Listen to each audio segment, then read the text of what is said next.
Live from downtown Detroit, Local 4 News at 11 starts now. A day of remembrance from East Lansing to Metro Detroit. The community comes together to honor the lives lost in the shooting at Michigan State University. Tonight marks the somber anniversary of when a gunman opened fire on campus. Thanks for joining us. I'm Kimberly Gill. I'm Devin Skillian. We pause to remember the young lives cut short that night.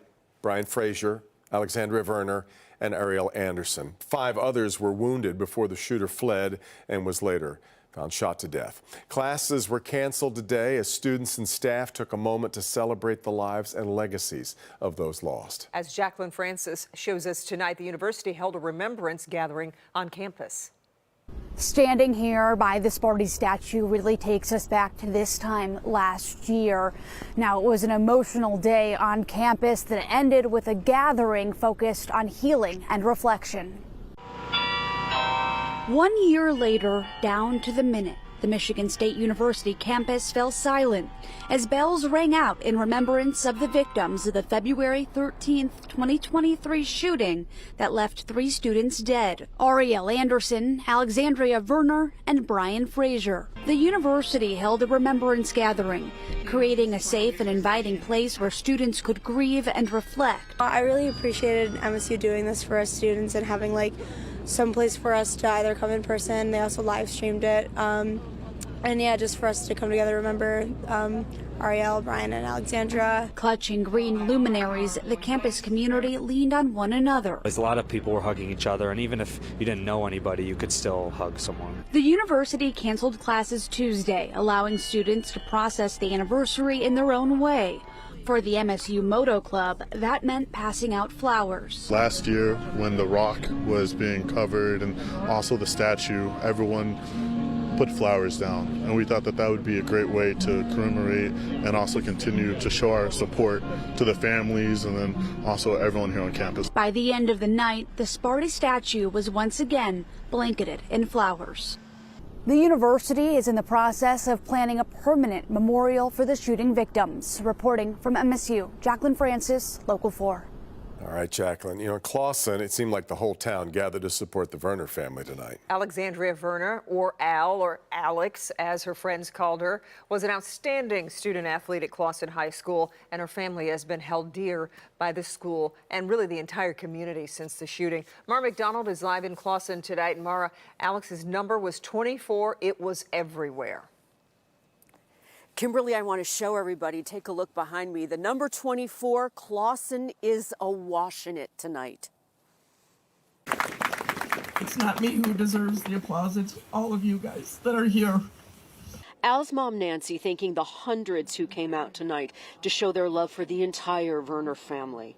But believe me, we are not standing here. Our family is not standing here without the love and the support of not only our Clawson community, but the community around Michigan. Friends of hers from high school and college in the crowd, the school district emceeing the event, her coaches, and so many neighbors of the family, all on the softball field where she laughed, danced, and played. One of the things you always hear them say about Clawson is a little town with a big heart, and that is 100% true. I'm not surprised at all that everything that they've done in Al's name. Clawson High's basketball court now bears her name and number. Today, Clawson's art director, along with many of her friends, put together a beautiful video which clearly captures her spirit. Clawson is a very small city, and so when I go to work and I see 30 MSU strong signs on people's front lawn a year later, that means they took that sign down, mowed their lawn, and put it back up. The strength that it gives me, the joy that it brings to me, that know that we have that type of support. Nancy and I go to dinner in Clawson. We run into so many people. It's the reason we live here, is because of the love and support we have. And tonight, for 24 seconds, their daughter's number, friends, neighbors, even strangers, pulled out flashlights and phones and shined them upwards. Take those 24 seconds to celebrate her, love her, smile for her, and let's do that together. So in honor of Al, 24 seconds. Back here live, in the wake of what happened at MSU, an entire group came together here in Clawson. Teachers, administrators, coaches, friends, and they pulled together the AV24 Foundation, named after Alex. And so far, it's raised over $150,000, a lot of that money going towards scholarships in her name. So far, they've given out thousands of dollars. I think it says a lot about the Werner family and a lot about Clawson. We're live in Clawson tonight. I'm Mara McDonald. Local 4. Absolutely, it is amazing. Okay, Mara, thank you. And we're taking a look at the progress in safety at the campus of MSU 1 year after the shooting. Officials say metal detector installation is complete. According to a report from the university, there is still, though, a list of needed improvements, like the ability to do a faster lockdown and active violence training, which is in progress, but only 20% of the faculty and students have taken it thus far. University is still trying to complete the door lock project that they began. 82% are complete, but that means hundreds of classroom doors are still without. Meantime, Michigan State University police offering words of comfort tonight on X, saying, quote, as we reflect and remember the violence our community experienced 1 year ago, we recognize that everyone may process their healing differently, and that's okay. Spartans, we are here for you day and night, 24/7, 365. Spartans protecting Spartans, always. All right, let's get a quick check on the weather. Tomorrow will be quiet. Can't quite say the same right now for Thursday, though. Look at the Detroit riverfront there. Let's get over to forewarned meteorologist Kim Adams in your forecast. Well, we can't seem to get rid of these pesky flurries we've got going on tonight. Very, very light, not affecting any travel, and it will not affect your morning commute tomorrow. But we have been watching just a couple of flakes in Oak Park, Berkeley, Warren, Sterling Heights, West Bloomfield, also over in Northfield. Just a few flurries, nothing big, again, nothing that's going to affect your travel. We just can't seem to get rid of them. We'll go up into Macomb County, where we're still getting flurries in Macomb and a couple in the southern part of New Baltimore. Temperatures have dropped below freezing. 29 right now in Pontiac, 30 in Mount Clemens, 32 City Airport and also Metro, 31 in Ann Arbor. Tomorrow, we start the day a little bit chilly. Temperatures only in the mid-20s, but we warm up in the afternoon. If you can call 37 warm, it's not that warm compared to where we were last week. But we will get up to 37 degrees. Looks like it will be fine if you have Ash Wednesday services or if you're taking someone out for Valentine's Day tomorrow night. It should be nice and clear.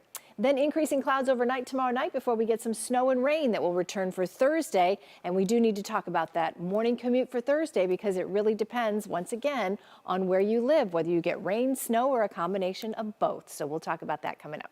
All right, Kim.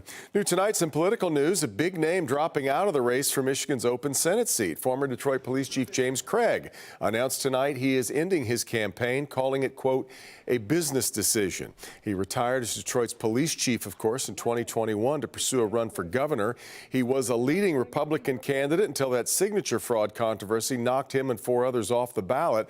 According to several reports, Craig is strongly considering now running in Detroit's mayoral election, which will be next year. Obviously, we will continue to follow that.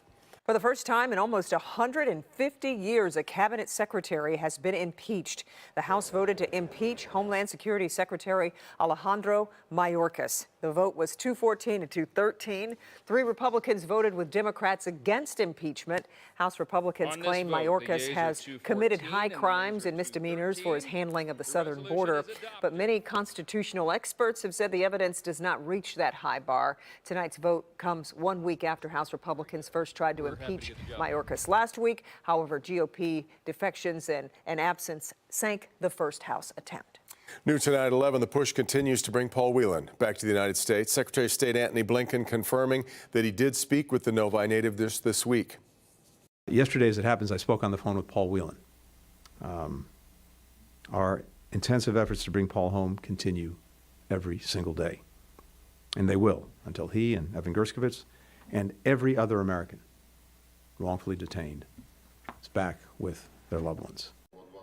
Whelan, of course, has been detained in Russia for more than 5 years now. He has expressed frustration at being left behind in 2 previous prisoner swaps with Russia. State Department spokesperson said the U.S. has put a significant offer on the table to try to get Russia to release Whelan and Wall Street Journal reporter Evan Gershkovich.